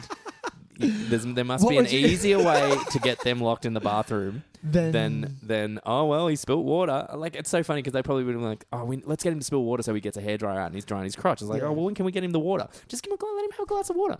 No one thought to think. Can't he just be in there? Like, can't he just be? Yeah. Looking at all this stuff, like I don't. Yeah, there's got to be a more natural way of getting him locked in the bathroom. Surely, clearly. Come on. Also, he doesn't wash his hands after he pees. Oh! I made a special note of it. I was like, that's weird. I can't deal with that. And that whole scene, which is meant to be like nice, and kind of like them starting to. They're on the fucking toilet floor. Wash your hands. Wash your hands. Wash your hands. I was like, you're gonna have sex with her later. Wash your hands. Oh, fair deal. Do you know what I wish? And ever since I've watched this a few times. Especially in 1998. I've watched this movie so many fucking times. I want to hear a Love Burger song. the band Love Burger Yes. in this movie. It's one of the great gags of the film. I know, is that you don't get to fucking hear You're them. constantly denied Love Burger playing any music. And the fact that they have T-shirts means that they're good. You know that they're great. I mean, you know that they're going to be the best band of all time. They totally are. Yeah, I do love Love Burger. I love... I want to love Which burgers. brings us kind of into the smaller side stories that we get. Which I think are really somewhat, great. yeah. Well, I mean, even the worst ones, like... There's the exchange student. Oh god, and that was really funny back in 1998, and yeah. now it doesn't. it's just like- you did not get a laugh out of me, Yeah. and I laugh at everything. Yes, it's no longer funny. It's now kind of like, guys, come on. Like, Yeah, he just wants to be your friend. he just And he's embracing it so wholeheartedly because you're laughing. He thinks that you're one of- laughing you're with one of him, them. but Yeah. you're laughing at him, That's and mean. there's nothing wrong with him. so mean. It's mean, and then you've got like it's really funny. You had Jason Segel and that other guy who actually came across as really nice guys for a Yeah. second, and I love how they finished their conversation with, you know, who You know, else I like who didn't get You much know, play. Velma. Velma from Scooby Doo. She was the word he says? She was a hip she's lady. a hip lady, and I'm like, that is really nice, guys. That's awesome. But then Smashed. to you are. Can I see you naked? Yeah, Yeah, oh, fuck it's just like, off. oh man, well you just ruined that for me. Totally. But you also Totally. get the guy that steals all the shit. I don't like him. the I don't like Shermanator. his character. The Shermanator. Yeah. Yeah. It's a fun little just distraction. I've got no issues with it. It's The just, only reason I liked it this time is because I was watching it with Sam, and she said, "Oh, there was actually a girl at my high school that looked like him," and I'm like, "Oh, I've been told I look like the Shermanator What? as well. Yeah, Fuck off, you do not. There is photo evidence of a side-by-side comparison, and I will show you at some point. seriously?" Yeah, it's funny. Oh, I'm going to go to bat for my friend Tys. He does not look like Thank the you, I appreciate Shermanator. it. Thank you. At a time, I did. All right, Maybe fair not so deal. much now. Fair deal. But yeah, I like him because he's just a distraction. He just kind of Yeah. pops up, and I like that they play it through to the end, and he comes through at the end and Steals steals a a gumball gumball machine. I like the cop car. That was funny. The cop car's funny. Yeah. I like the couple that are just making out in the background of a whole bunch of different Every scenes. single scene. And that's Imagine yeah, working on that movie doing that. seriously. Those two. And go. I wonder if they like got together. Our and it was jaw like a happy fucking story. hurts. Are you Wouldn't it serious? be wonderful? It was like some happy romance story, and they fell in love On the set of Can't Hardly Wait. because they just made out with each other so much that their bodies just made so many like chemicals. Do you know what I mean? That they just were like, yeah, well, I love this now. I want to kiss this Oh my person God, forever. for the rest of my life. Yeah. Yeah. Oh, cute. Oh, that's cute. They probably hated each other. They do. They hate each other. Either that or they're distantly related. Oh, could you imagine? They found out they were cousins. Shit. Yeah, all these little kind of there's the girl staring at the banana. Yep. There's Oh, the banana. My favorite. Do you know who my little side character? She has 3 minutes Yep. on, and she's actually I think she's billed as the Earth Girl. She's cutting up. So you know how you buy a 6-pack of beer, the plastic rings that yeah, it comes yeah. in? She's cutting them up. And Amanda Beckett comes up to her and goes, "Do you know who Preston Myers is?" And she goes, "Yes, I know who Preston Myers." She's so angry at everyone. I'm like, Yes. I love you and you need to do more things. She's great. I want I you like in her my a lot. life. Yes. She is hilarious. Do you know what's funny? There's a guy. How about that guy that's wearing like the mesh T-shirt with the purple singlet underneath? Is that the is that the cousin? Is No. that the, Oh, so that guy's got it. That shirt is disgusting. But to be honest, That silky kind of. I had a shirt like that. By the way. I'm gonna admit Yeah, that I definitely had a I shirt like had that. a lot of like Shiny shirts. Yeah. well, in 2000 around that time, 2001, everything was glitter, either or that or shiny. Yeah. And I definitely had tips in my hair at one point. oh yeah, And I had a shiny shirt. I had the Dawson's Creek cowlick because Yeah. I was a massive fan of Dawson. God, it's gross. It's fair. But yeah, so No wonder I did not get nothing. no, it's the guy. So you know the girl that says, "Oh, he'll do" to Kenny. I'm Yeah, just yeah. gonna have sex with whoever the next guy I talk to. Yeah. it's the guy who actually turns out to be her boyfriend. Oh yeah. So for a movie that spends quite a lot of time making fun of homosexuals, basically by laying into them, Yeah. their idea of heavy masculinity, like, because that's what this guy is kind of representing, like big masculinity, Yeah. is a mesh T-shirt and purple with a purple singlet underneath. Yeah, man. He looks like That he's is- about to hit commercial road. And it's such a funny interpretation of 1998's idealism of masculinity. Yeah, that's true. In a movie where they're spending so much time making fun of these people. Yeah. Yet they the one that you would if you picked them in a lineup, the one is the one that they think they present as like the masculine ideal. Yeah. Really bizarre. And only 20 years ago though. He doesn't mind a bit of a little maybe a little but this movie cream in is his coffee. I just wanted to say it like that. Sure, that'll work. But this movie doesn't believe that. I mean, we can speculate as much as we like. Yeah. But this movie is presenting him as he's the guy that has the hot chick as the girlfriend and totally does. Totally hot. Yeah, he's gonna hell. bang her. What else? Oh, this movie was bad. What else? We haven't talked about. I really like, and I can't remember his name now. The nerd. What's his name? Can't get enough Charlie of Cosmo. you, baby. Yeah. What's his character name? Who are you talking about? William. I like a lot of William's story. I think he's really funny. I think they use him just enough. I love his arc. Yeah. I love that he, which I totally forgot, and laughed out loud. And the fact that this movie made me do that, Yeah. I was like, oh my God. He spits out the beer. Don't want to touch the beer. The beer has gone bad. That's hilarious. It's because really if you fun. drink beer the first time, you're like, fuck, What is this nonsense? awful. Why do you drink this? What the fuck? Yeah, You'll learn that's because it one costs day. $1 pots on Thursdays. You'll be fine. Welcome to 98 Welcome. again. Yeah, Jesus. exactly. Yeah, But I really do like love a his lot of arc. what he's got going on. I think he's enough to be like a character you can really get behind, but not in it so much that you're just kind of like, I'm a bit over the Charlie Cosmo stuff. Yeah, they use each character enough times, I think. Yeah, well, I think I would maybe say the Preston is a little too much. I think it's a bit too heavily weighted, for sure. But like, he has my favorite moment in the film as well, which is when it's the Paradise City stuff, which I think is amazing. But the moment where he faints because he saw boobs for the first time. Yeah.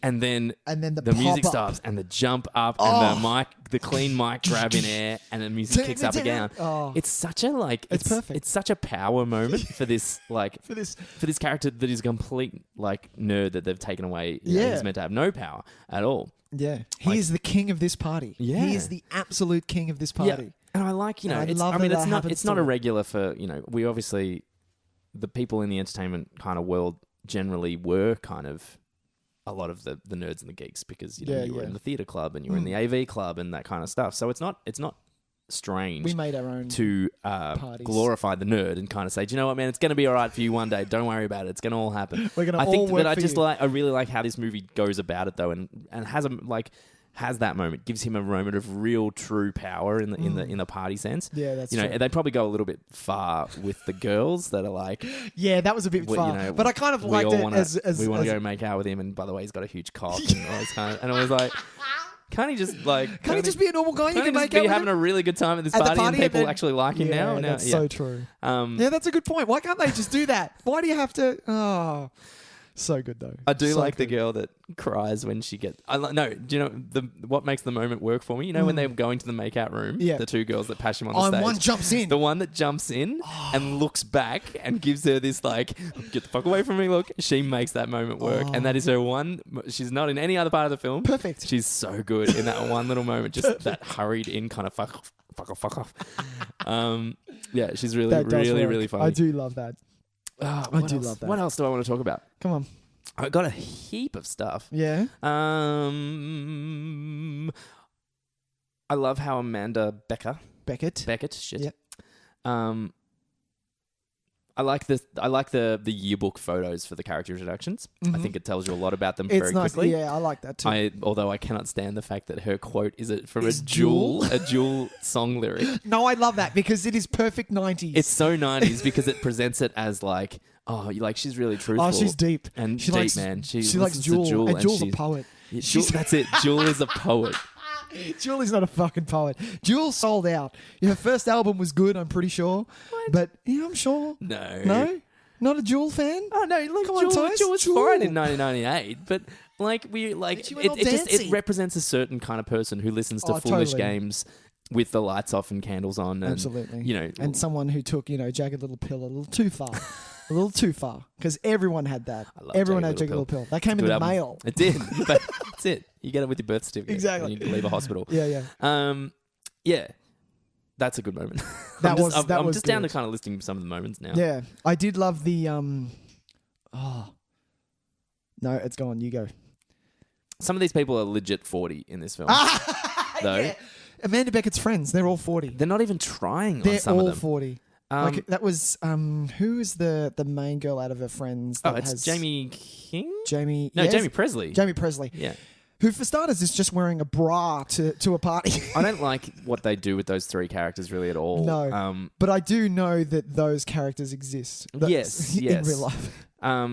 There's that interaction where one of them calls Mike an asshole, and then they all laugh about calling him an asshole, Yeah. and I'm just kind of like you're not. Yeah.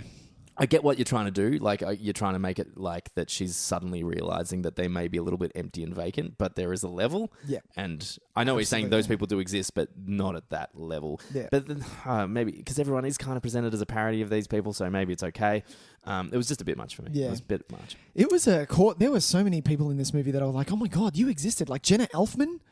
Yeah, Jenna Elfman. Jenna Elfman? I love just the random people that just randomly pop up. And it was lovely, even random with three times. the Denise Fleming being played by Lauren Ambrose. She there was a full cast of 6 Feet Under in this thing. Well, there's heaps of Buffy There's heaps crosses of Buffy as well that I Yeah. saw crossover there. But then you get people like Claire Duvall who Yeah, was like love in Claire everything in the Duvall. 90s and Yeah. now not so much. Yep. Selma Blair. Selma as Blair was well, in there. just yeah. randomly smiling and talking to Mike Dexter for a second. Yeah. Freddie Rodriguez and that guy. Freddie Rodriguez. I love Freddie Rodriguez. Yeah, that guy. The guy who was in Texas Remake. Forget his name. Yeah. It's not going to come to me. Yeah, anytime it's soon. it's really like it's populated with so many people that we know so well now, which I think is really cool. Yeah. It's like everybody's first movie, Yeah. which I think is kind of like it's like a cool little That's a cool thing to do. moment of history Yeah. that we can all look back. And what's funny is that none of the leads are as successful as some of the people that were literally just in the background, like No, Jason Segel. Yeah, that's Like, so he's true. probably the or most- even Freddie Rodriguez. Or is Freddie more- is Rodriguez, more- who yeah. had he had a big couple of years there. Yeah. It's Seth Green. Oh, Seth Green. Seth Green, I guess. But in more of a behind the scenes career. Yeah. No one rushes out to see a Seth Green movie. No one. That's because he's gone on record as saying, I can't act. I didn't act in any of my films. Did you hear the story about Ethan Embry just being stoned Stoned? the entire time in this movie? I read that. That's amazing. I was like, really? He doesn't remember making it because That's he a- was so stoned. Yeah. Just smoking pot all That's just day a waste. I would kill to be on a film set, you fucking... long. He did a pretty good job. he did a really considering. good job. But that's maybe love how he Preston gets that Miles. kind of light innocence to him and that kind of sense of wonder is because he's just baked the whole time. And so he's just like, everything's like, yeah, man, that's just Yeah, how man, it I'm is. fine, it's fine. Like, I really want you to read this letter because I worked really hard on it. He was all right. But yeah. Eric Balfour. That's what it was. Eric Balfour. Eric Balfour. He's also in Buffy as well. Yeah. Is he? Yeah, there's a lot of people that were in like one episode of Buffy. Yeah, he was in 6 Feet Under for like two or there you three go. episodes, I think. Very good, Yeah. very good. Well, a couple of things just to wrap it up, I Yeah. think. We'll have to say, let me go first. Yeah, go. I know we've already spoken about the ending, Yes. but Yazoo, or Yaz as it's known, this song, Only You. Is it Right. Only You? Shit, Nick, you fucked it up. Play it. Just look it up and play it. Hang on, wait. I've got it right here. But it's perfectly timed. This scene at the end, I feel they've just perfectly timed it so that the song plays, the beats of the song play in between the dialogue. Oh, and it's yeah, just, okay. Yeah, it's Only You. Cool. I just think it I didn't, in which scene? I didn't notice. the very last scene when they're at the diner. at the train station. Oh, No, at the train station. Yeah, yeah, I did like that song, yes. Yeah, that's a nice tune. Yeah. Yeah, so the thing is that this has for me, that scene, for some teenagers, now this is going to, back when Nick watched this in 1998, this is what he thought, and I kind of had to jot it down. Sure. So teenagers holding on for hope that the one person in the school might take notice of you. Yeah. You know, that's what that scene, for some people, you know, might throw this movie away, but for me, that scene is kind of, you know, Yeah, a little beautiful. Look, of course, and it's all because of that song. I feel that. Oh yeah, look, I think they use the music pretty effectively in this. They with a slight over reliance on Smash Mouth to denote and coolness. Third Eye Blind. But yeah, there are parts of the soundtrack that I like because it feels like they are acknowledging the kind of the 80s history of teen movies. Yeah, yeah. Because there's a couple of like popular kind of 80s tunes that just pop up here and there. And I feel like it just might be their way of acknowledging where this genre kind of came from to a degree. Yeah. So I think that they're aware of the debt kind of of emulating. gratitude that they owe to That's you know, true. like the John Hugheses of the world. Because this is, I think anyone who sets out to make a film, to make a teen movie in the 90s, were trying to make a John Hughes movie. Either or something that, or they knew something that would hold up against the John Hughes kind of they knew their stint. influences. They knew where they were coming from. They'd seen, you know, And those films are especially good at using music. Yeah. And so I think they do try in this to really, you know, make the music poignant to the moments. Yeah. You know? Maybe in a little bit more effectively than something like, what was the one? Tricky. Tricky's funny. I like when that comes on. Tricky. No, I was gonna say, what's the were you one? gonna say? What's the one in She's All That when she's walking down the thing? Is it Kiss Me? Kiss me. Is it the That start one? of when she? I can't remember. When they first, after she's had her makeover and she first walks down the stairs and Oh, I She's don't All That, remember. and then, is it? Let's do She's All That. Yeah, at some point. I'm kidding. We're not doing She's All That. No, I think we should at some really? point. Yeah, You know what? I'm going to watch it. it's not bad. Really? Yeah. Do you own it? No, it's okay. It's it's just it's what it was. Email me. I need to borrow your She's All That. If you got a copy and if you just happen to be throwing one out, because why not? Throwing one out. That's hilarious. But yeah, I've been playing Only You, Yazoo for the past 2 days on repeat because it's just, I love that song. It touches me in a special place in my heart and makes me think of how Nicholas used to pine over that one girl and all that shit. But yeah. Well, yeah, and I agree. A lot of this music is like a time machine. Yeah. And it works really well. Yeah, Really spray well. some Lynx Africa and play some of the music from this soundtrack, and it might legitimately be a time Lynx machine Africa. to 1998. Yes. Blink 182, damn it, and Lynx Africa. Yeah, I think if you combine those two elements, you create time travel. Oh my god! But only to 1998. You can't go to any other time. Anywhere it's else. just there. Yeah. Yeah, you're right. And look, I think on the whole, this film has a lot of heart. It's trying to have a lot of heart. It's sad that I think they allowed some things to get into the finished product that mean that it's harder to Go feel back that to- heart. You know what I mean? Yep. It's harder to acknowledge that because at the same time you want to say, yeah, it's full of heart, but these people also allowed certain slurs to exist in their film, and that's kind of a bit Well, it was a different. rough. It was a different time. It is a different time, of course. Yeah. But you go back through, and yes, look, there are some racially insensitive things in a few John Hughes movies as well. Oh for yeah, sure. Pretty in Pink, man. Yeah, exactly. But I think they're not as prominently almost. They're not as plot offensive. devices Yeah, as they're I not mean, as full on to your face. Yeah. No, it's 16 Candles, isn't it? The kid. It's 16 Candles. Sorry. where yeah, he's, yeah. Am I thinking? Let's just leave him aside because that's a big blemish on that On John entire Hughes, thing. yeah. But I'm just trying to think now. I don't think there's really any elements to like Breakfast Club or Pretty in Pink where they're No. legit straight out calling anyone. No names or anything like that. Why do I feel like there might be an F-bomb in Breakfast Club? I'll have to. What? Really? Yeah, maybe. But I feel like it's not as much of a plot point as it is in this, as in they're using it to bring down Mike Dexter. And Oh yeah, it's Yeah. not as that's true. and so if you can see through that and enjoy just the really fun elements and the heart in it, and it's a bit of a spot the celebrity before they hit. before they were famous kind of event. It's so true. These guys didn't really do much since then. I don't think I've seen any of their films past this. It was that Leap Year, that romantic comedy with Amy Adams, which I never saw. Oh really? Was it Amy Adams? Who are you talking about? The director and writer. Oh, who I haven't they seen- work yeah. together on all their stuff. No, I haven't seen anything.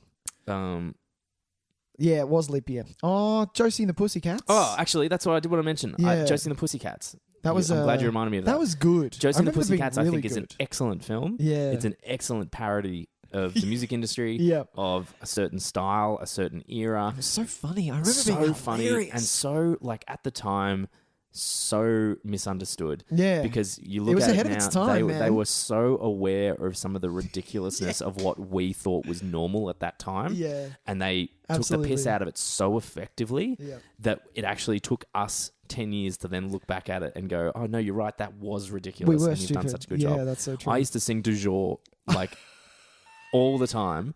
When I first saw that movie, I was obsessed with it. Yeah. And then from then on, when other people started picking up on it, and I realized that there were other du jour Du fans. jour fans. around. Yeah, I was a huge du jour fan. Yeah. Are Du you jour means insane? friendship. Yeah. Du jour means seatbelts. All these kind of things. So Absolutely. I think that's a far better film, and I think a better example of what these two were capable of. Yeah, that's very true. But at the same time, you can see that they understand kind of parody, they understand kind of subverting stereotypes. Yeah. They just did a much better job in Josie and the Josie and Pussycats. the I think. Pussycats. Yes, that's true. Well, 3 years later? Yeah. 2, 3, yeah. Yeah, and I know that that's not the most popular opinion. Like, I don't think a lot of people love Josie and the Pussycats, but There are some lovers and there are some haters. yeah. But you're I'm going to get there with a definitely a lot. lover of it. I'm definitely a lover. Yeah. Oh, well, I was at the time. I haven't seen it I even since. like the music. I even like the fucking songs they wrote. I remember being like, man, this is a catchy song. Like, This is it really awesome. is. How good is this? Yeah. Oh, I just loved it because I was a bit of a... Tara Reid head. no, not at all. No. Rosario Dawson head. Oh, well, that was For a later. while then, actually. No, that was later on in life for me. Rosario Dawson. Later on in life. awesome. No, I was a Rachel Lee Cook fan. Oh, And then she bless just went her. anywhere. Just gone. Because she did Texas Rangers. Texas Rangers. Throwback. Throwback. To Texas Rangers. No, she did I think she did 4 or 5 episodes of Dawson's Creek, and there was Oh, a little right. bit of a, is she going to get to, she was the female version of Dawson with Right. film, Ah. and she went off to somewhere else. I was like, no, she needs to come back. But yeah. No, you watch, no, I watch Josie and the Pussycats for Alan Cumming. What are you talking about? Oh, he's pretty Are great. you Yeah, kidding? he's I pretty love good. him. So good. Let's do that soon. Yeah.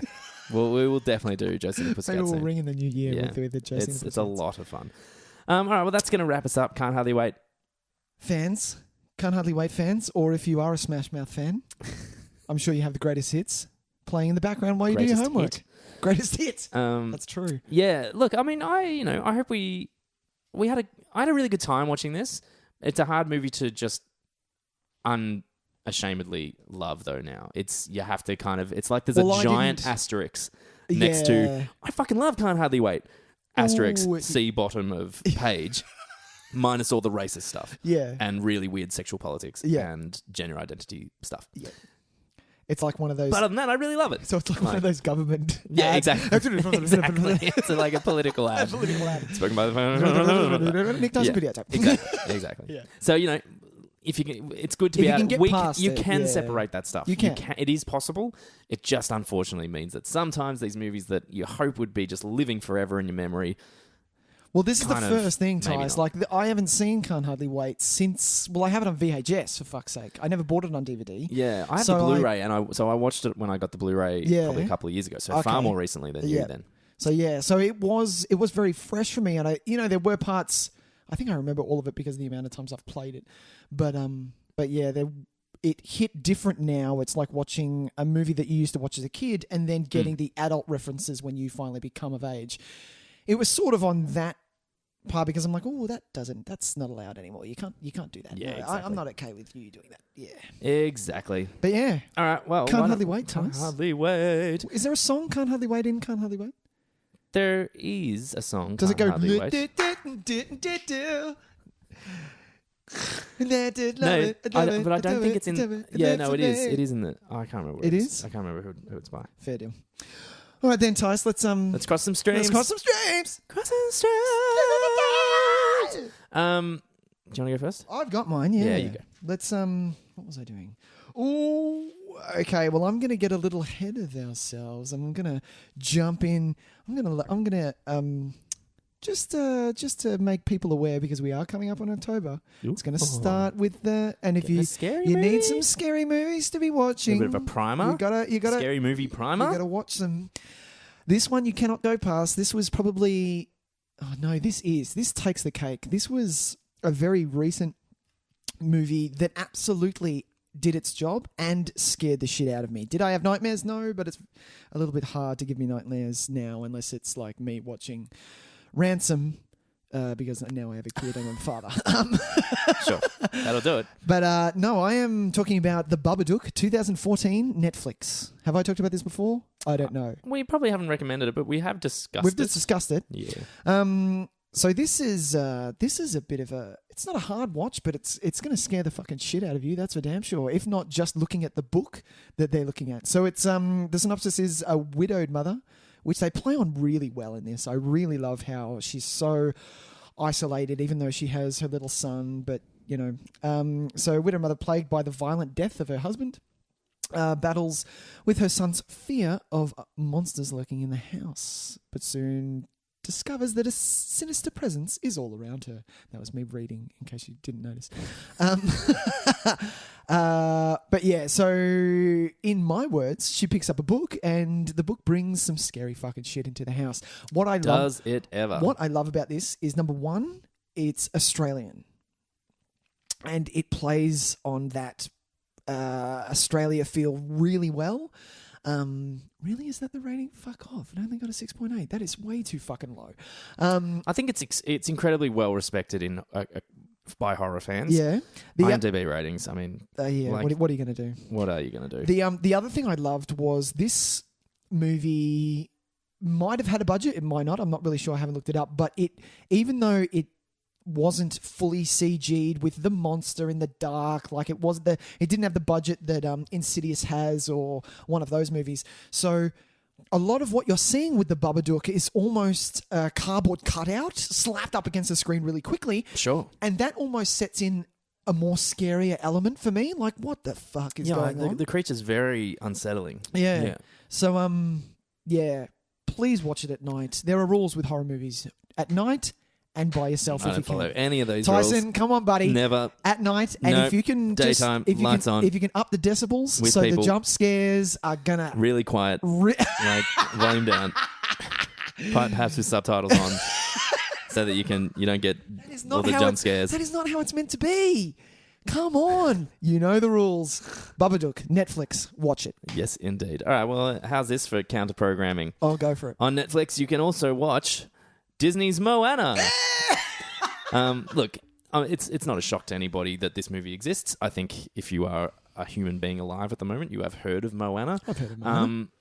What I think may be missed by it is that the idea that it's because it's not a Pixar, that it's maybe a little bit too junior level for certain people. Oh, okay. And I would just say give it a go because I know that I went into it thinking it would be kind of like just a good fun kids kind of film, and I'd just be like, yeah, it was kid fun, whatever. Sure. But it's actually kind of it's pretty deep. It's trying to say some things. Yeah. It presents a really, really strong female protagonist.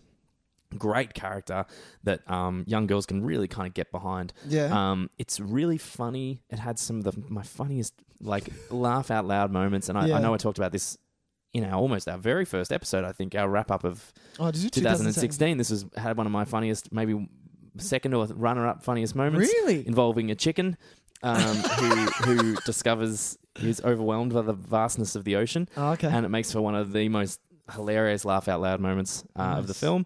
Yeah. The Rock is really charismatic and really charming and very endearing, and some like the music's pretty good and some of it's great, some of it's okay, but there's just every now and then there's moments that feel really, really strong and really emotionally kind of grab a hold. There's a moment where I was reminded of Kubo. There was a very similar moment between this and Kubo where a character kind of discovers themselves and their strength, and I remember feeling like they were relatively similar. Nice. But yeah, so like if you've been avoiding it because you're sick of kids asking to watch Moana, or like if me, because I'm in obviously a school environment where it's like, can we sing How Far I'll Go? And it's like, no, we can't sing How Far I'll Go. And if that's the reason you've avoided it, because maybe it's the same thing with Frozen, because it was such a phenomenon and you were just sick of seeing it everywhere and seeing kids talk about it everywhere. Shut up with your and Let It Go. In every single Kmart and every single Target. It's on every single television screen ever. Maybe give this a watch anyway. Yeah. Because much like Frozen, you'll find it's actually a pretty good Because Frozen film. was fucking awesome. And also watch Moana because soon you're not going to be able to without downloading the Disney channel. Yes, and that's true. Disney are removing all their content from Netflix, so digest it all now as quickly as you can. Quickly. That's going to wrap us up, Nicholas. That's it, Tysy. So remember, next week starts our October Spookisodes. I feel like doing the thriller Vincent Price bit. Yeah. I'm going to try and I want to do some cool stuff and get us all Halloween-y over here at Nick Tys and Videotape HQ. But yeah, so keep an eye on the Twitters and the Facebooks. We will be announcing what our first movie Halloween discussion, our first October Spookisode discussion will be. True. We'll be announcing that during the week sometime. If you've got any suggestions, we're still taking suggestions for our by request, which will be the week of Halloween. That's true. So that episode will land on the 27th. Halloween will then be a couple of days later. That's true. So if you want to hear us talk about a particular horror movie, please email us nicktysonvideotape@gmail.com or find us on Facebook or Twitter. That's true. I think that's it for now, Nicholas. I think that's it, Tys. All right. Why don't we... I'll see you next week. I'll see you next week, Tys. See you, buddy. Bye.